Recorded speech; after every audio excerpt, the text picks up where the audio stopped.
देखिए, आज हम बात करते हैं एक ऐसे टॉपिक की जो इस टाइम पर यानी कि एग्जाम के टाइम पर एक बहुत बड़ा टॉपिक बन जाता है। मेनली हमारा आज का टॉपिक है stop forgetting study, revision master trick और smart study quick revision get success.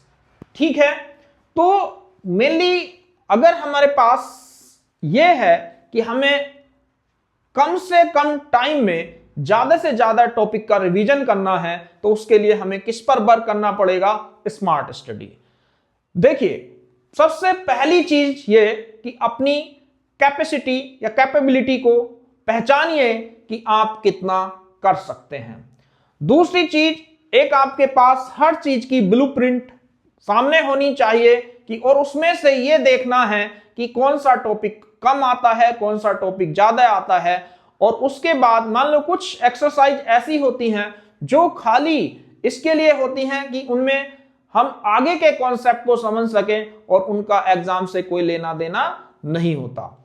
तो मेनली मैंने यही लिखा है कि स्मार्ट स्टडी, कि हम स्मार्ट स्टडी का मतलब होता है कि कम समय में अधिक से अधिक रिवीजन करना।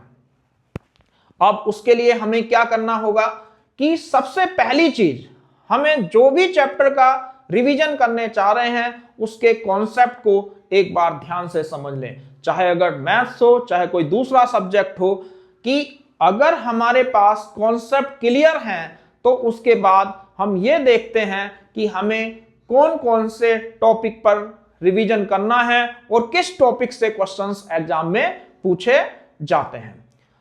और सबसे मेन चीज यही है कि आपके सभी कॉन्सेप्ट क्लियर हों। और सबसे पहले हमें वो टॉपिक चूज करना चाहिए जिसके कॉन्सेप्ट सबसे ज्यादा क्लियर हों। क्यों? क्योंकि मेनली हमें अपने अंदर के कॉन्फिडेंस को बिल्टअप करना है या अपनी कैपेसिटी को संभालना है। और जब हमें एक टॉपिक ऐसा लगने लगेगा कि ये हमें बहुत अच्छे से आ गया, तो मैं गारंटी देता हूं कि आपको अगले टॉपिक में खुद मजा आएगा। और जैसे मेन हम बात करें मैथ्स की, तो मैथ्स में अगर हम मान लो कैलकुलस पर वर्क कर रहे हैं और हमने डिफरेंशिएशन बहुत अच्छे से कर लिया, सब कुछ आता है डिफरेंशिएशन का, तो आप देखेंगे कि इंटीग्रेशंस ऐसा लगेगा जैसे कि बच्चों का खेल हो। और उस इंटीग्रेशंस में आपको एक आनंद आएगा। और जब हमें अपनी स्टडी में आनंद आने लगता है, एक मजबूरी ना लगे, तो वो पढ़ाई अपने आप ही स्मार्ट स्टडी बन जाती है। तो कोई स्टडी स्मार्ट नहीं होती। मैं नहीं कहता कि आप बैठ करके 5-5, 10-10 घंटे पढ़ो। मेरा कहने का मतलब यही है कि अगर आप 1 घंटे में इतना पढ़ो कि जो 5 घंटे के बराबर हो, क्योंकि स्मार्ट स्टडी ही हमें जीवन में सफल बनाती है।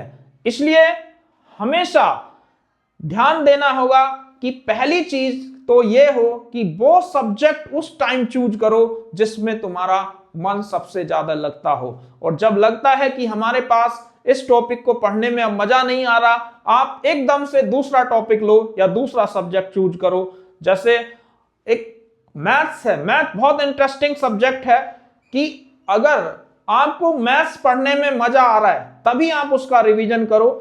और अगर लगता है कि अब हम मैथ्स से बोर होने लगे, उसे उठा के दूसरी तरफ रखो और नया सब्जेक्ट पढ़ना शुरू कर दो। दूसरी चीज मैंने यही कहा कि सबसे पहले ये देखो कि तुम्हें कितना आता है, फिर उसका रिवीजन करो जो तुम्हें सबसे ज्यादा आता है, फिर उससे कम वाले का, फिर उससे कम वाले का। तो क्या होगा, इससे तुम्हारा इंटरेस्ट उस टॉपिक पर बढ़ता जाएगा और तुम्हारी स्टडी खुद ही स्मार्ट बन जाएगी। और जब तुम्हारी स्टडी स्मार्ट बन जाएगी तो वहां पे आप क्विक रिवीजन में भी बहुत कुछ गेन कर सकते हैं। और मैं वादा करता हूं कि एक दिन सफलता आपके हाथ होगी। आज के लिए बस इतना ही। धन्यवाद।